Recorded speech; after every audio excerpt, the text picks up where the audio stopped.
Hello everyone, today we talk about late Roman Christianity and more specifically of the internal cultural consolidation of Christian um, theology, of the Christian church in the first place, but Christian theology and education, right? And the relation towards all those currents that had existed in Christendom, and it sometimes are a bit too overly emphasized. I guess there is this, if you there's a bias, I presume, when I tell you because I roam Wikipedia for finding common, Creative Common pictures, right, and I look at the various links, and incidentally I get this picture of how late Christianity is being told.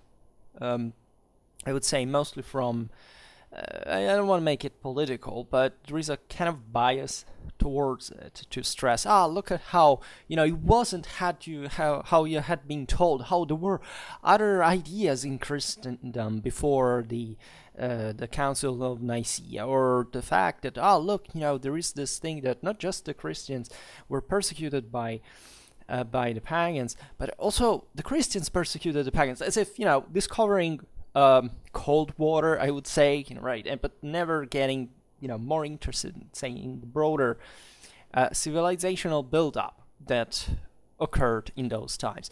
This can be profitably criticized at the same time, right? You know that when I talk Christian history, generally speaking, I first of all, I tend to give it a broader political and social connection. Most Christian content there is out there is, say, theme content, say better, is in fact Christian content, right? It's either, some catechesis kind of content, or let's say kind of preachy stuff that basically aims at saying, no, we're just, come with us, right? I try to tell this story from, and on the other side, of course, there is, Christianity is basically the most evil thing that ever happened. It's bad, it's oppressive, etc. None of these perspectives actually get, even in the same kind of debate that existed about it, but in a traditional sense back in the day, in looking at actually history, actual history in the first place, both of Christianity and paganism and etc. But I've always tended to present this also in the sense, of course, of this internal debate that existed, but still looking at how and why a certain prevalent, orientation succeeded eventually, and succeeded, right? It's not that it took over because they were evil or something. It's something that people said okay to that, right? Which again is not necessarily a justification or,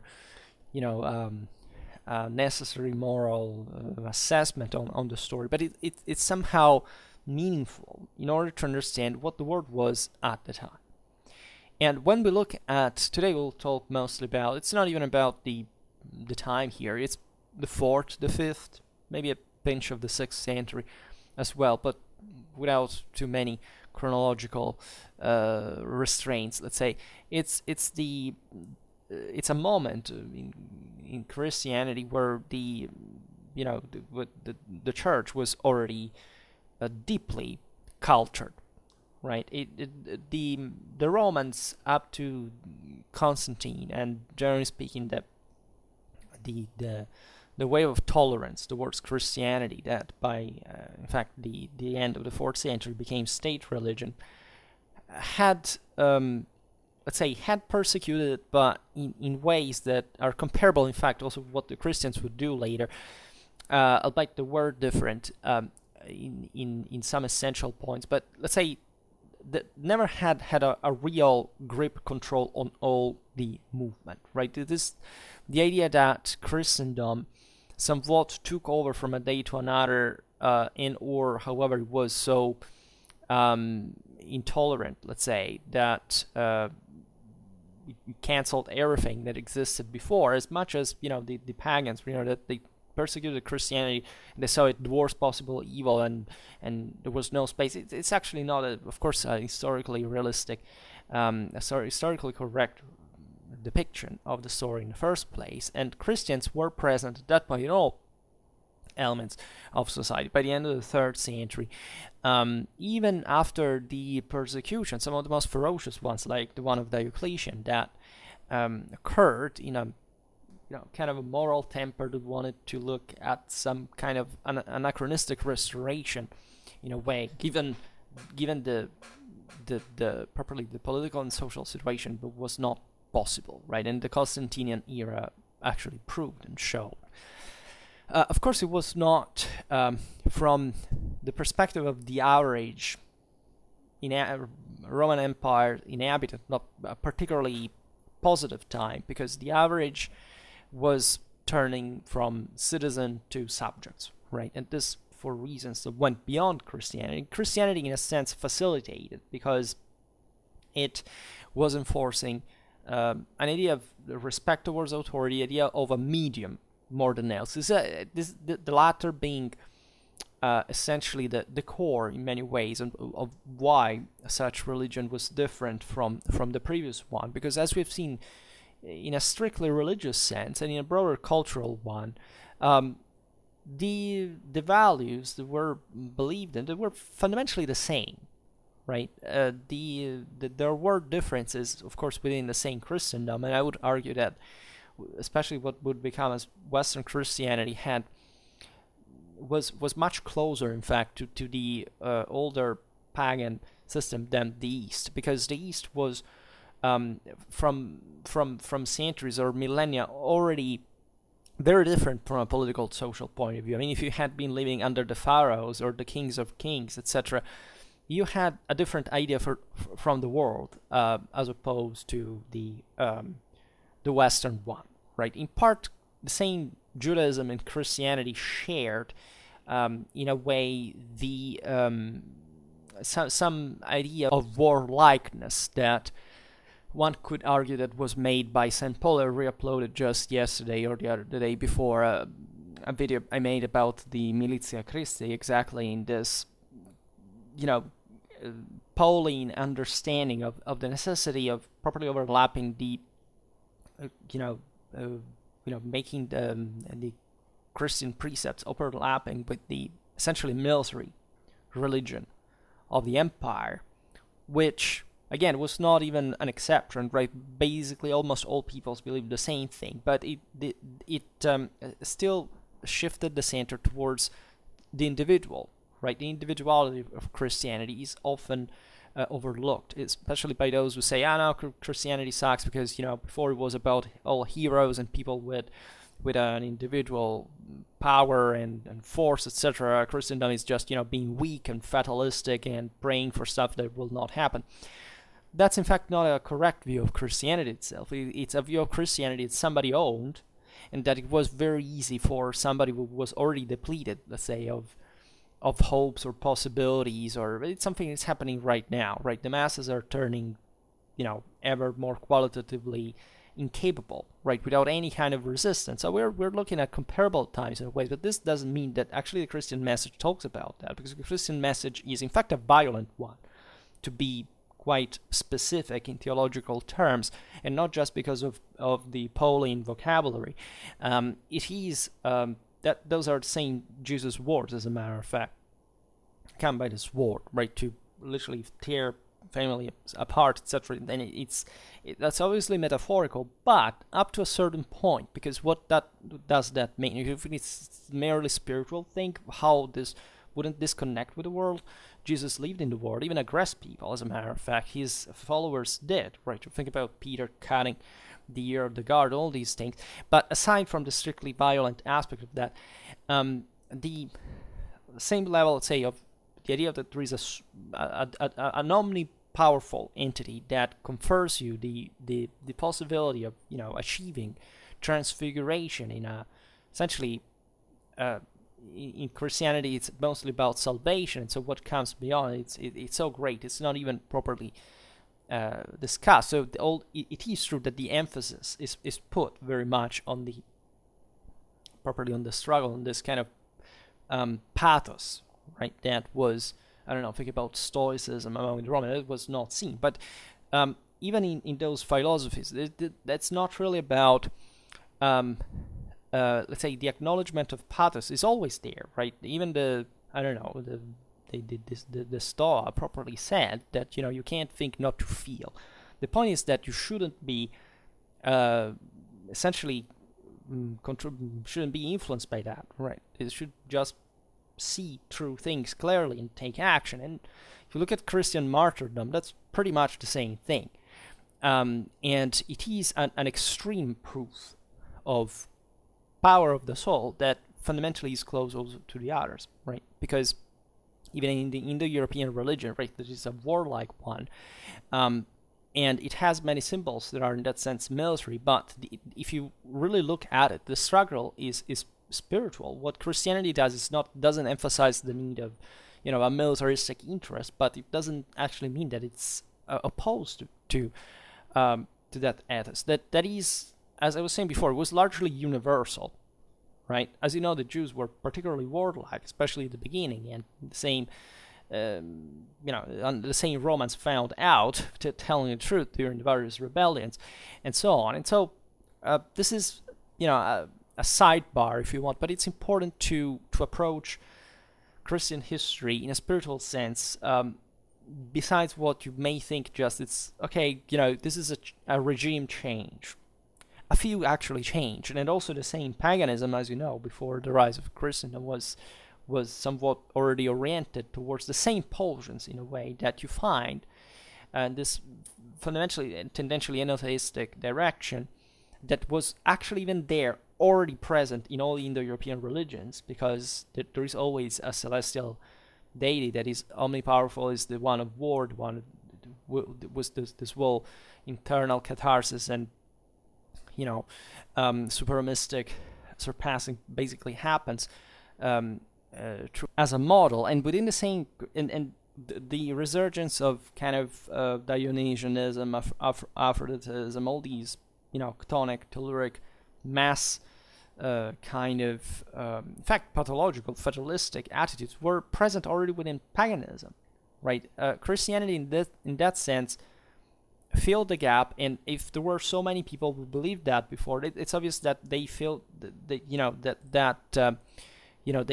kept doing that within Christendom, because at that point, how can you change that direction, right? The impoverishment of the middle classes, wars, epidemics, etc. Those are, a big deal, right? You don't really kind of fix that in so easily. There could have been, surely there was a moral decline in some way, that there was the same oligarchies, the aristocracies that ruled the empire had grown dramatically rich and the rest of people dramatically poor, and so that's definitely not a good indicator. But in a way, all the cycles decline, right? You don't find really a community, a culture, whatever, that remained always the one it was.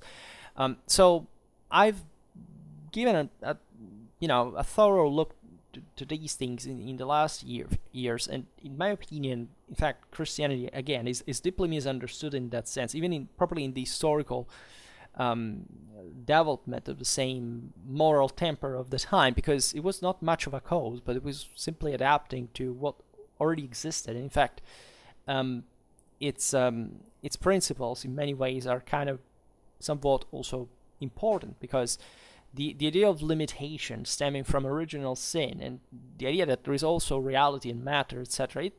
You can speculate how much you like about the possibility of thinking that that physical experience is just an illusion or whatever, but how does this factually help you in reality, right? It can help you a big deal indeed, right? And in fact, the same Christianity stresses that a lot again, and these are not coincidences, are the same beliefs of the time. It's just that, again, realizing that we live in a world with matter, at least, and that the spirit surely lives here, but it can, as you know, can derail, as we'll see now, towards Gnosticism, all the idea that actually the God of the Old Testament is the evil guy that created the bad world, etc. Those are not really helpful tools, civilizationally speaking, because once you have acknowledged that even in the pagan religions, there was this worsening of the world, this decay of the world, right? Everything was going towards the abyss. And surprise, surprise, also in Christianity, Satan has to come at the end of times before God takes over, right? And so, what are we even talking about? It was an incarnation of perfection. It was a fall of man, even comparably in the European religions. And there was also this constant threat, this constant force of evil, of obscurity, of the darkness that challenges you. So, I don't know, in any historical time, do we have any evidence that humans transfigured just on the base of, some pure spiritual force? Well, it's hard to say that, right? You can't believe in that. You can't think that this was the case in many ways. The same Gospels actually are about that.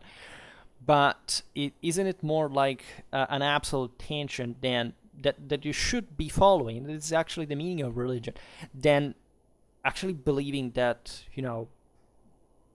we could do without matter. Because actually, if you look at, we've seen it in the videos about Catharism, that in that sense it's helpful, as meaningful as an example, given that at that time Christianity reigned supreme. So we're looking at Christendom, and within it you still find the church. There was a power of force, of kind of reason, even of science, and of administration, of juridical development. It was something big, enormous. It pioneered statal development, modern bureaucracy, all these things. And from the other side, you had Cathars that, aside from the controversy of what Cathar actually identified, but that in the communities that we can document about the radicals, those who were at least properly the church of the perfect, you see attitudes that are the same Pelagian ones of the older times, right?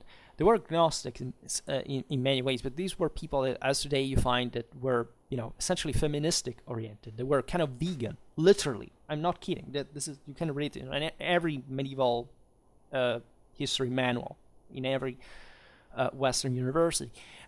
You understand that there was this kind of self-hatred, and towards it connected to the body, even to this terrible aspect of sexuality. What is about that actually is civilizationally constructive? What is that this alternative actually presents you with? And do you wonder why eventually the Cathars were wiped out, and why they brought themselves to be, because it's not that Christendom ever needed to wage wars within the same Christianity on a regular basis just to get rid of the terrible heresy. But most of the church didn't actually care, especially if the masses of the uneducated didn't have a kind of clear understanding of theology. Nobody really had, by average standard at the time. Was it a problem? No, it was important to remain under this discipline, which authority, which gave you some kind of civilizational orientation and the possibility eventually of developing further, checking also kind of secular authority when on the grounds of a moral dimension. This, as we have seen, was incredibly important for the development of Western civilization, and which was always provided with an enormous moral strength, right? I don't know. Europe was Christian when the Westerners took over the world, right, in colonialism. So there is no evidence. We have studied it abundantly that in all the military history videos we made, and some anthropological, in fact religious military ones, that Christianization didn't actually take away any form of combativity away from civilization. This happens for other broader universal reasons. So it's actually it would be a culturalistic approach to believe otherwise, right? And that culturalism is not, as Clausewitzians we know, that it's not really quite of a appealing ideology, let's say. So what happened in the late Roman Empire is in many ways a reflection of this. There was a state in crisis, and the church filled much of the gaps that were formed within it. And in a way that backed consistently statal power at the same time. Now, I made several videos about the period in general, about the late Roman Empire, all these things. We will come back on that, so I don't need to digress on these aspects. But you know that, the Roman Empire was much more of a kind of a statal, administratively, bureaucratically oriented thing towards the later time. And surely it was a symptom of the crisis per se. It didn't work out on the longer term.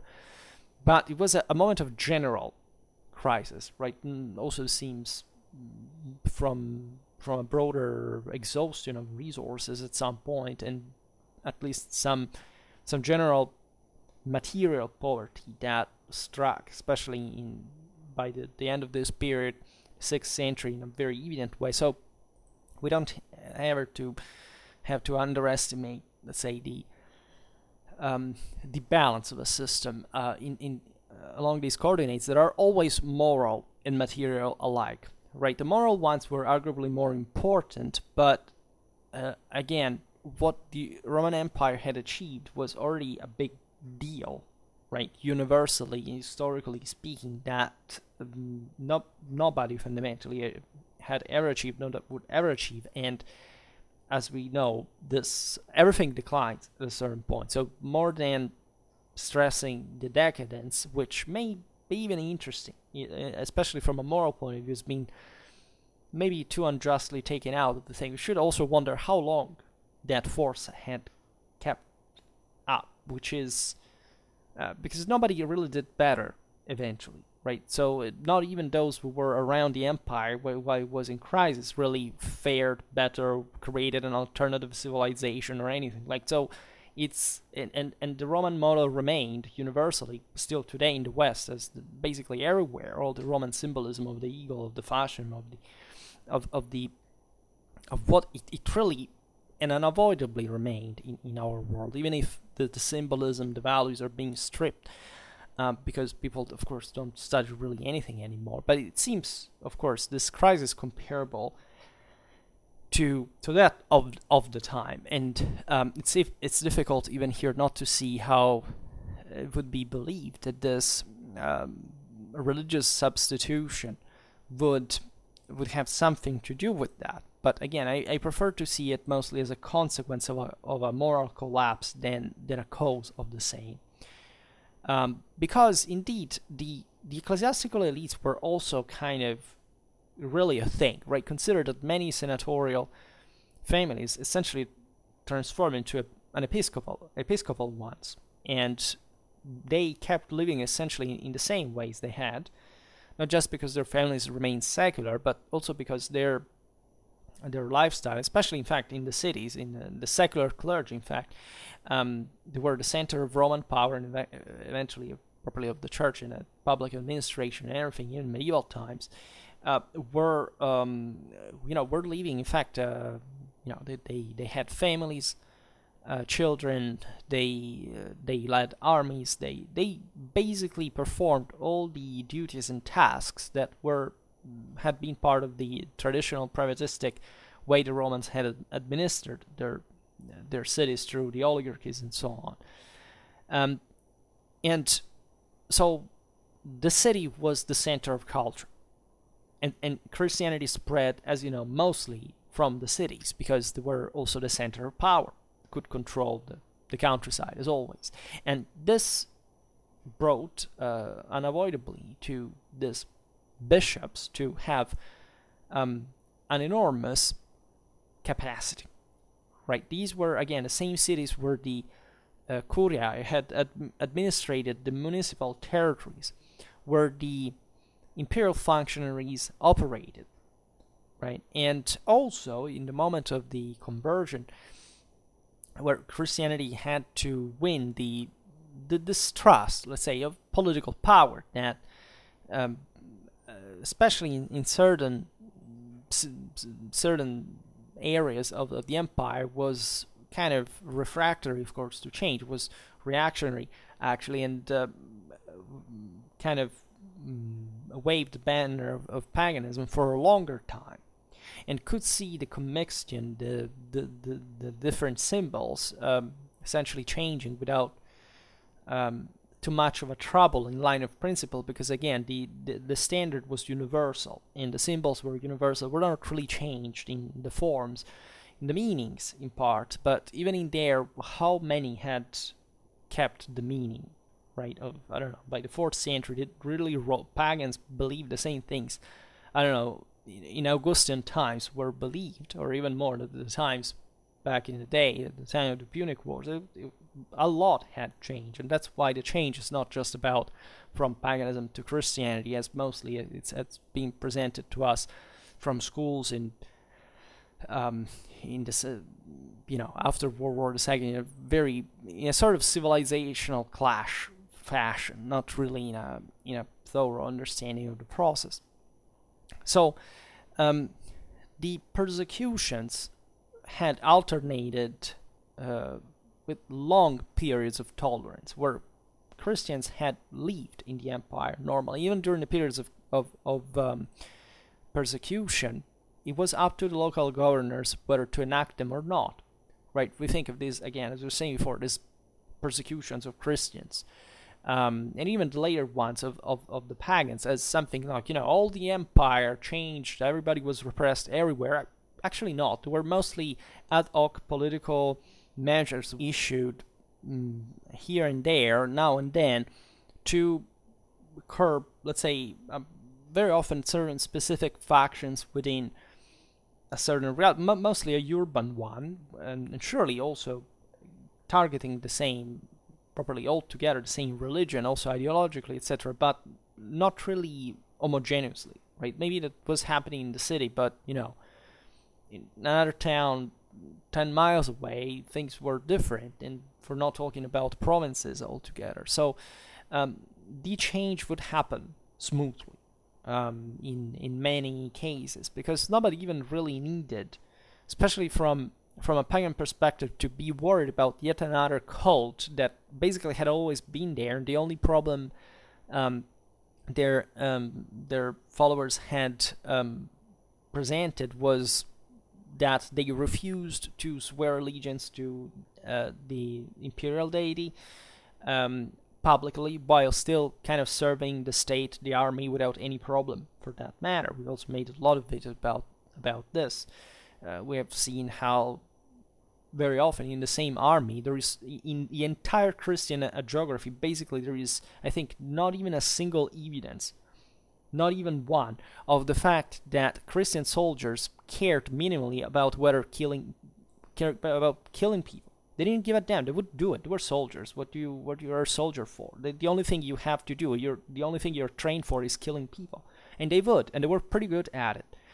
What they were only concerned about is that they didn't want to swear allegiance to a god that was not their own. Right? That was the entire problem of the Christian persecutions, was exclusively that one. There was not basically another one. There were these kind of power struggles at a point, but those were evident, especially later on, where this is also an interesting aspect. That is to say, think about, I don't know, there's the event of Hypatia that was killed, etc. We say, look at there, the death of free thinking because the Christians took over. As a matter of fact, these temples, especially in the big cities, are also in places that, again, we don't have to think at the Roman Empire as a single country. Like somebody in Alexandria or Antioch, but do you think that people in Rome or Constantinople or Lugdunum were, like, they even recognized them as kind of, those were different places, different languages, different ethnicities, different histories. It had always been different. And beside that, cities were factually ruled by the mob. That is to say, the local oligarchy had, these controlled mostly the guilds, they were associated to the temples, they made money. There were multiple, right? If you have a big city with lots of temples, and they all tend kind of to make their own interests, you will have clashes in the street between mobsters, bands, etc. It would be normal. And if you want to unify the empire in kind of a ideological way, to have a more orderly control on the communities, especially in times of crisis where there are, I don't know, invasions, wars. You need, you have to put taxes for the army. For the people, generally speaking, are going to say nuts, because it's not that they really see, like today, that they see the purpose of paying for a war, because they have no idea what a war is factually or politically, and so what you do that for. So why not imposing a good, monotheistic cult where you say, it perfectly overlaps with the an autocratic rule. At that point, is basically the only thing that exists by any standard. It's not a democracy out there. If you spot one anywhere in the globe, just tell me, because I would be really interested to find it. And so things would normally follow in that sense. And so back in Christianity, in that sense, was not kind of bending to some kind of weak, strange, morally decadent perversion of the old morals. Was actually bringing order into a world that, if it had been that compact and strong as the older religion would have was actually saying, would have never been taken over by another religion. Instead, these were all fragmented communities that didn't give a damn basically about each other. They took every situation, every imperial crisis as a chance for autonomization, and they wouldn't actually help a big deal. I mean, think about in the Near East, those were the same, or in Egypt, there was the same provinces that will literally open the gates to the Muslims later on, right? That's how Islam took over. You think it was a military, but they opened their gates to them. So that's what we're talking about factually. So the emperors understood. I think Constantine, independently from the fact that we don't really know what his allegiance was spiritually, etc., probably he believed in both things. It wouldn't be so strange. There was, understood that it was a very politically intelligent and convenient and positive maneuver to strengthen the collaboration between the episcopate and the empire. So with huge implications, as you know. So the division between state and church, in many ways, that had never happened before. Of course, before, a church as such didn't quite exist. There was a statal religion. There were some, let's say, also in an imperial fashion, meaning that it was actually the Roman religion who lorded over some vassal gods and deities in the provinces, etc.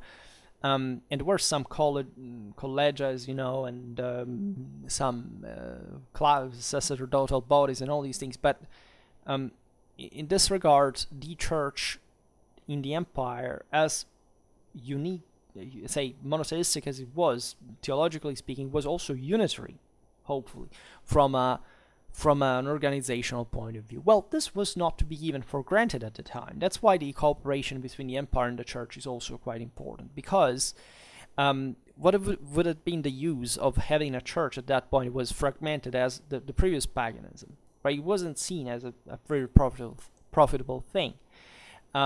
So from one side, you had a bureaucratic military apparatus like the secular one that was kind of reorganized, and that throughout most of the 4th century made an astonishing job. It created the strongest state, administratively speaking, the strongest army. Tactically speaking, we've seen in Roman warfare.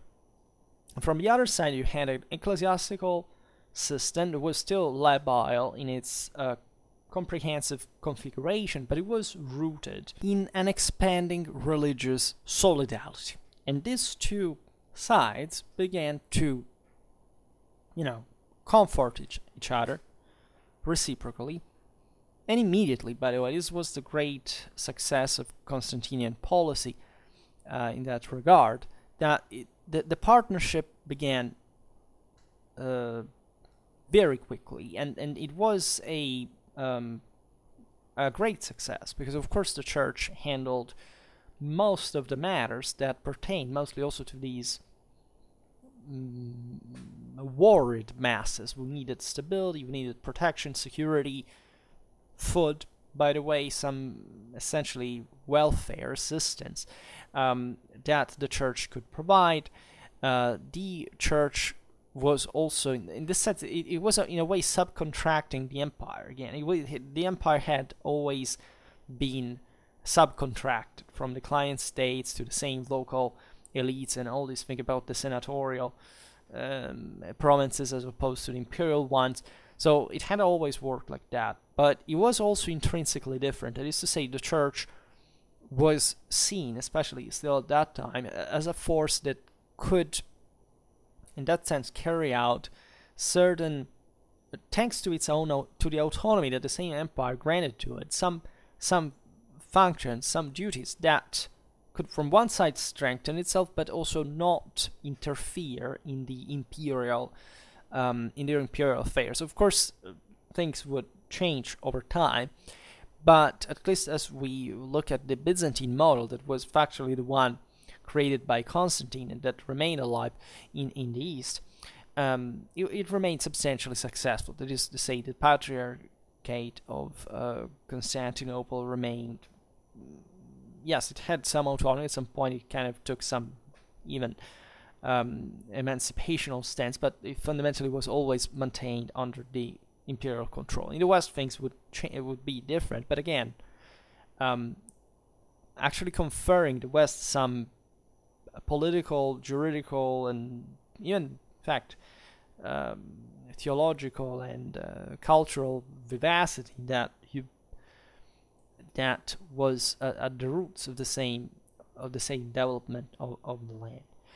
And this relation, again, the separation between state and church was evident already at the time. It was needed. Was, again, very convenient for both of them. And this allowed also to concentrate the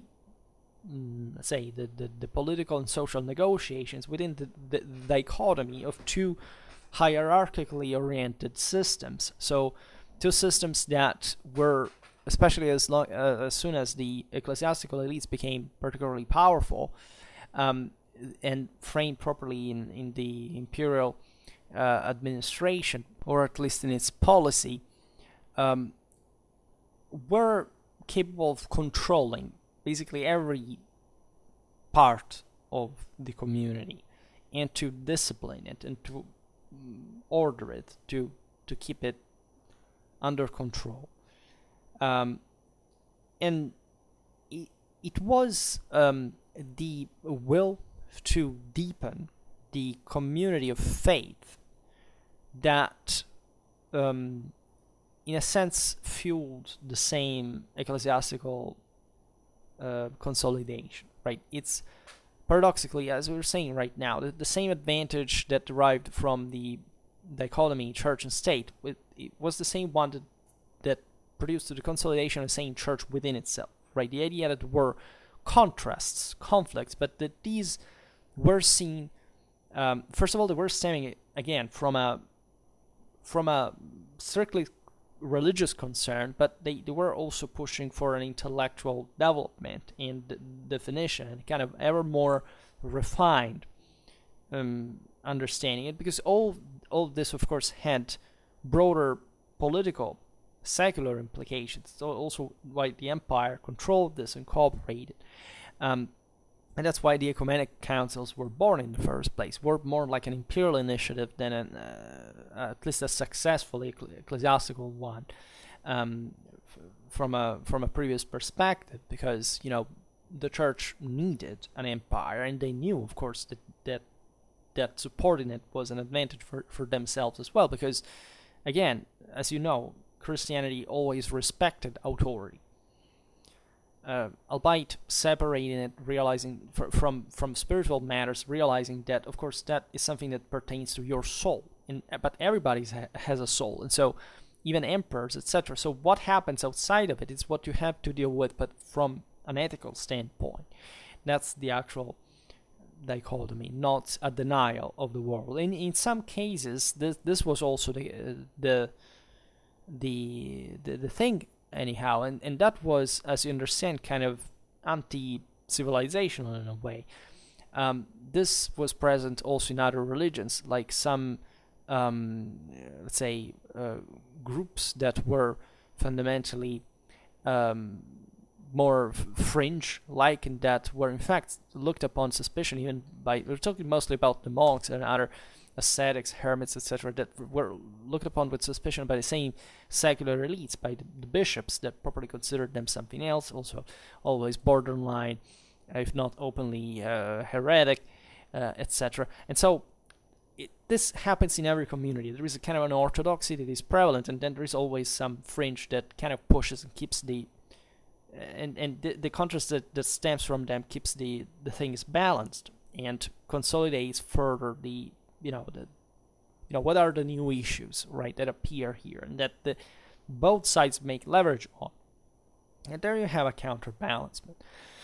And of course, when this thing becomes instead 50-50, there is a great instability, a great break, right? So what the church actually did here was able to establish an orthodoxy, as you know, through Nicaea, through imperial support, into, however, still so framing the church in an orderly structure, but at the same time leaving some room or autonomy for some movements and ideas. Could be debated, could be in some cases also repressed, also banned, but at the same time some other discussed, because they had never been discussed, or at least it was relevant at that point to discuss and rediscuss them again, for all the implications of the whole community, not just of the church. And again, the main problem of the church at the beginning was the evident lack of unifying decisional organisms. They had never kind of developed them so far. The church had developed, frankly, with great homogeneity and compactness. As I was saying at the very beginning of the video, we have this idea, there were so many different ideas and views. Up to the 4th century, there were so many other visions, there were many other gospels. This is actually not the case. I mean, there were, but if you look at the main current of Christianity, I mean, the 4 canonic gospels were already defined. Basically, the next generation after Jesus, it wasn't like a majority or say other comparable competing currents that could say no, we could things turn another direction. This is surprisingly important in the history of Christianity, where has read in fact the early Christian, in fact the definition of the canons, etc. That strikes you, because again, all that kind of most liberal sounding rhetoric, but Jesus, we don't even know whether it existed, it was all created later, there is all the conspiracy, this thing was made you believe it was not true, but actually, no, right? The whole thing was put together quite early on, and it remained fundamentally unchanged along the way. And the fact that there were and that later these other currents were taken out does reflect the dynamic that we have explained. It doesn't actually reflect the fact that Christianity, for example, was invented by then in the way we would know in the Nicene sense. It was just, formalized officially, but the things were, and it was formalized like that exactly because that current exists, right? Otherwise, things would have been much, much more complicated. And surely the Roman Empire, as such, acted as a force of rule and of order, right? Nicaea was summoned by Constantine exactly to make order, to eliminate any, controversy that could still say, but, I thought differently, because the idea of ecumenism was still there. So what a better institution than the empire to patronize this council, where everything would have been defined for the entire Christendom, right? And where in fact all the bishops of Christendom participated in it. That was a big deal historically, even just for the fact it could be carried out, and that there was such a ready and quick kind of capacity of putting that together from both sides. That evidently seemed a pretty good option for the majority of the empire. That's where the orthodoxy was fixed, and for the needs of civilization. So the main problems that had occurred within Christianity stemmed from the dualistic gnosis. that is what we hinted at before. So this separation, essentially the radical separation between spirit and matter, spirit created by the good God, right, of the New Testament, the matter created by the evil God who wanted to trick you from the Old Testament, and therefore also lots of doctrinal problems, including, I don't know, about the incarnation of Christ, became a dogma eventually in the Nicene Creed, the substantiality, right, and the consubstantiality issue with the Father. These were all problems that stemmed naturally from a world that had, in part at least, seen the issue of matter and spirit as in a dualistic opposition, rather. And that instead, Christianity, as we were saying before, was simply saying, but this is what we're born with, right? Why should we mortify ourselves in the moment in which we actually acknowledge that that's what we are, and then we can achieve more through that, and that we are not perfect because sin rigged us. And that's where Gnostics said, no, but that's a stigma that the Old Testament left, but it's wrong. Lots of issues here. Let's not descend into the matter, but let's say it brought to it was a big problem, because the entirety of it was simply the Christian message flipped on the base of this dualistic presence, that would mean, by the way, in many ways, that at least that God was not just omnipowerful. There was always a contrast from a force that was not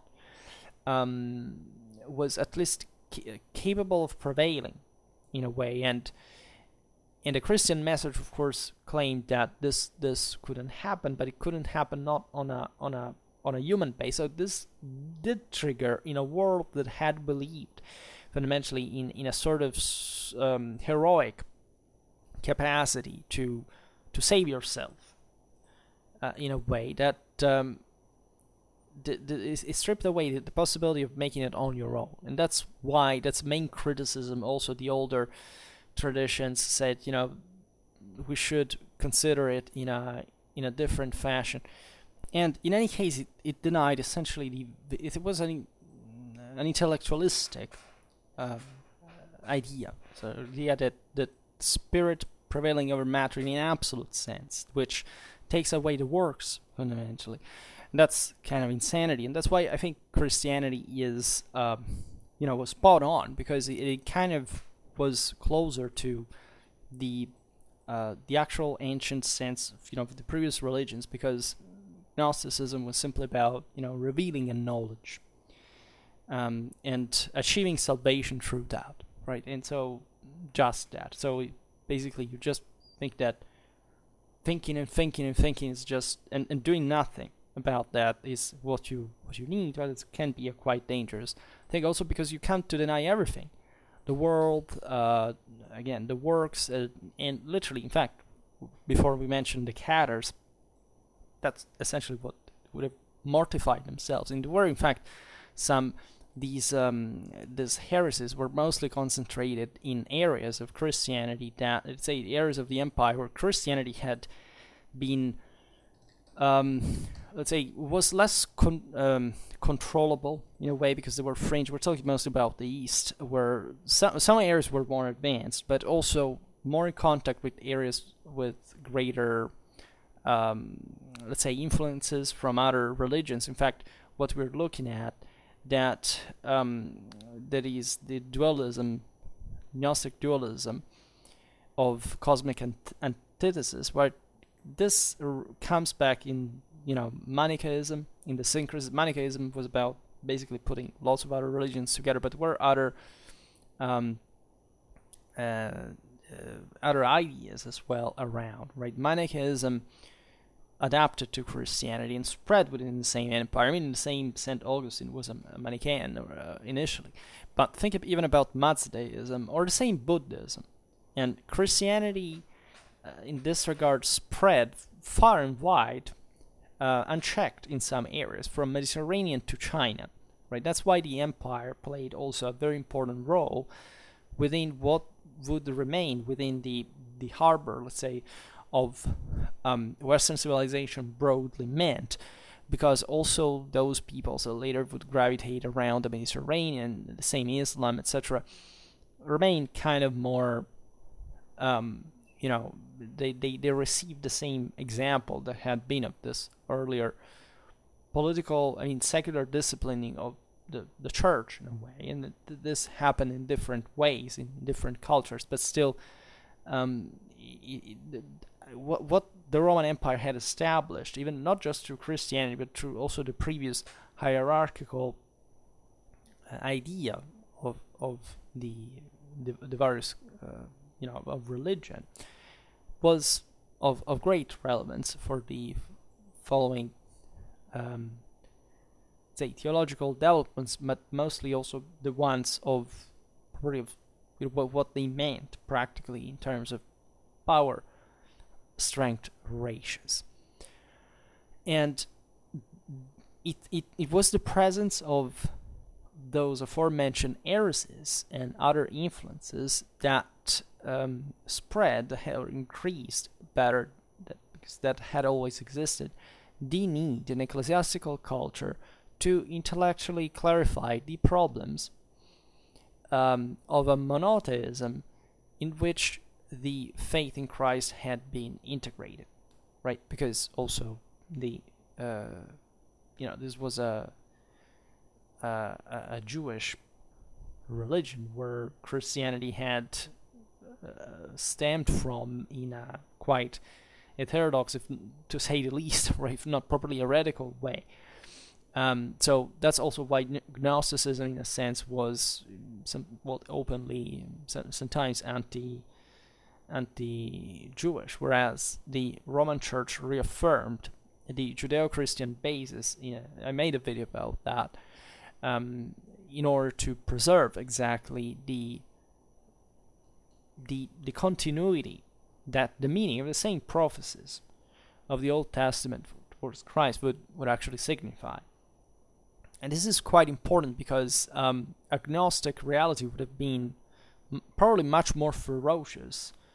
At least it was as we have known it, because it was fringe, than Christianity as we know. It would have been a much more violent and radical idea, without essentially looking just as an enemy, whereas Christianity as we know it was, and that was implicit in the cosmic antithesis of dualistic Gnosticism, whereas Christianity affirmed itself properly in a regalistic sense to overlap what had already been the hierarchical quality of imperial power and religion in a way that could not be properly counted, that would leave room for autonomy, but would never bow essentially or accept there was any other power that would be more powerful than itself, which even in a moral sense is a big deal, because again it's always a double-edged sword, whichever thing you can also see, okay, well, let's relax at this point, but in a way it served in the same imperial religion that Rome had been based on in that regard. And as you know, I made a video about that on the moral superiority of Roman civilization, how powerful that victorious idea really was. And that's why also that video about St. Paul and the Militia Christi, and why that concept was so crucial. In fact, paradoxically, those heresies that were claiming to be so much, fighting for the real thing and to be so elevated and such, were declaring themselves pacifistic. And pretty much what I think of pacifism, even just from a Clausewitzian standpoint regarding the actually extremely violent and fascistic ideology, and one of the most radically violent, properly in a bloody sense, ideologies that pacifism actually is, it's something against reason, against logic, against reality. And that's in fact what all the Gnostic heresies actually presented themselves like historically in every environment, and why they lost and why they were fringe, by the way. And we're witnessing the rise again today. Don't think that critical race theory or the transgenderism, all these things are actually, gender theory overall. They're actually devoid of this. It's the same. It's the same concept. It's the same idea of the spirit denied by the bodies. If that we weren't actually the same thing at the same time. So reflect always on the civilizational impact of these ideas, because sometimes I'm surprised when I see even people are kind of anti-Christian in an historical interpretation of how the world went, and then they kind of fight against still critical race theory or gender theory, and they don't realize that Christianity did the same thing in a sense back in the day. So and throughout all its history, and there is probably a loss of meaning and of faith in idea of sacred that unfortunately accompanies that kind of standpoint in the first place, where you don't even see why you're countering a certain ideology. It's blind instinct. Doesn't make you a better person than those who were still saying those things for blind instinct. You should be understanding, even if you are from kind of the better side, why you're saying things. Otherwise, you just don't meet the criteria of a mentally developed individual. In any case, there was a need at the time to build a nucleus of systematic orthodoxy that was already solicited in the previous centuries by the same intellectual education of Hellenic philosophical ascendancy of those theologians that had entered the episcopate or that were obeying to the episcopate, because also at the beginning it was not quite a certainty on how the thing would have evolved, right? It was in fact much greater autonomy. But it's obvious that Christianity, especially when it was rendered a licit cult, could finally, in fact, acculturate itself through the best education of the time. It was, in fact, the one of the Hellenic philosophy, at least properly its tools, etc., that were often enemies of the same Christians, because many of those people were Gnostics themselves. But this trend from a Christian side of needing not just an orthodoxy, but also developing all the possible intellectual tools to frame the question accurately and interpret the scriptures correctly, push like a duty of conscience properly, that destined to create in turn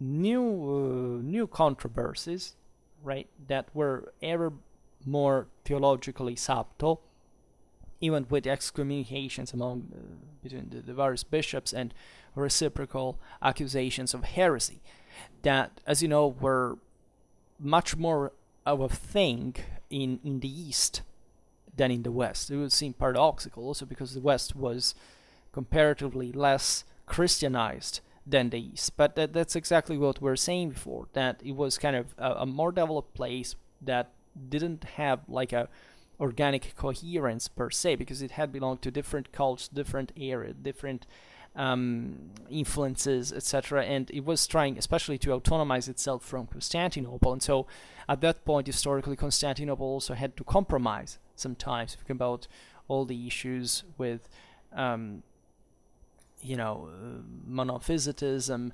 and the popes in Rome said, what the hell are you doing? Like, even the Germans were kind of more orthodox at that point than the Byzantines were, despite coming from Arianism, etc. And the thing would remain a problem for centuries, right? That probably the most painful one for the eastern part of the Roman Empire, in front again of a West that instead accepted those hierarchies. So even think about it in the alleged, kind of primitivistic, puristic attitude of, this damned Christians, they ruined our Romano-Germanic great well. Actually, the Latin Germanic world was the one that not just was more acceptive and participative to properly the establishment of and the work together with those hierarchies, and that is the point, right? That there was a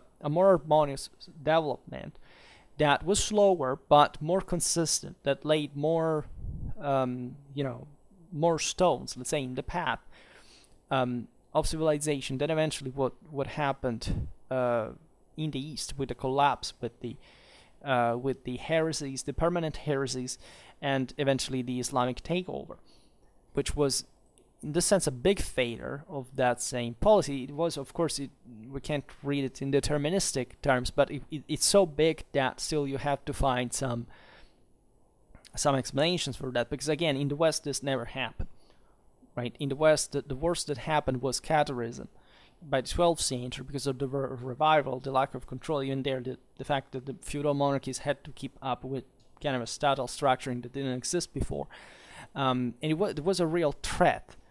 But even in there, it was completely wiped out. Like you didn't find any other problem in that regard, and at least, especially on that pattern, right? Because even the Reformation was a different thing in content and nature, and as we were saying before, even the conflict between various bishops, very ferocious ones. We're talking about bishops in certain, I don't know, Saint Nicholas slapped Arius in front of everybody, in the council, because they were pretty violent. Again, Christianity is a pacific thing, but it's not a pacifistic thing. It's not meant to be, again, and that tells you also how, let's say, like what were the forces properly that were moving those, these works, like how deeply they actually cared about these issues. Because if it had been just a struggle for power or acquiring new prerogatives, per se, right, uniquely for the sake of itself, it would have been easy at that point to stratify further. What the actual thing happened there was that the empire was recognizing the space properly, even for these debates. They were politically interested in that too, because they saw different opportunities. You can't really defactionalize a community, and that would always happen. And later on, but this is the point, that paradoxically it's where the empire didn't even survive, like in the West, that there was a greater orthodoxy than the East, right? So again, the meanings of these clashes are still based on a necessity for clarity, for an order, for maintaining a real coherent effort and development of society. Maybe in the Latin Germanic world there were more things to fix in the first place to put together, but it's very meaningful that didn't lead to any particular heresy in the first place. The ecumenic character of these councils prevented by its own nature the creation kind of a sclerotized system that could simply impose a dogma without possibility of defining further or even keeping control, that had the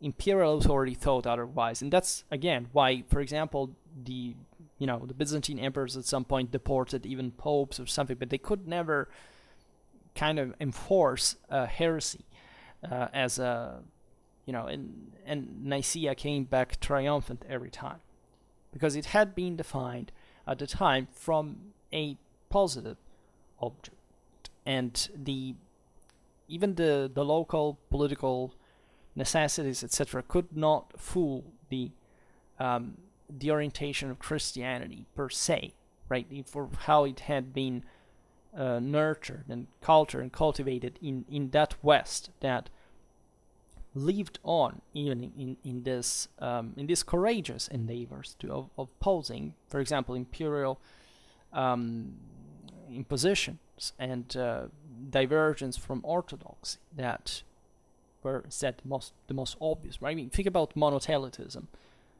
But what do you think? That Christ is schizophrenic? Like, how could it would be seen by everybody that that was just a purely political thing to keep control of the eastern provinces that were rebelling and were atrociously heretical in nature. It's kind of obvious.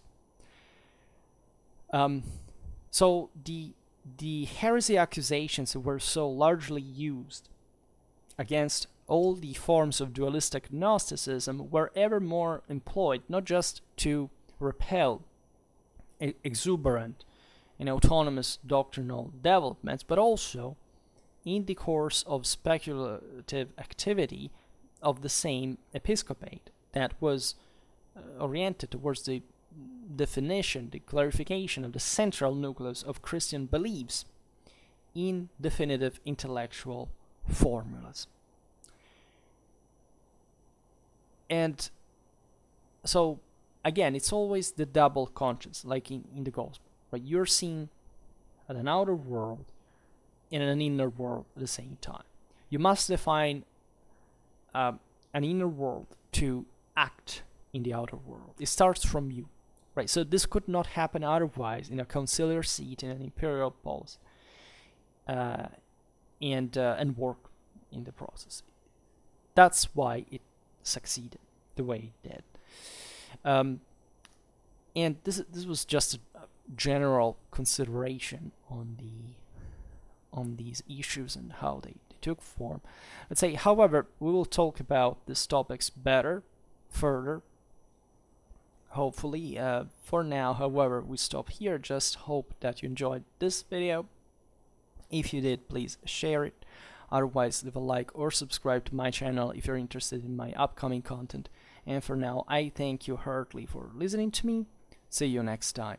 Bye.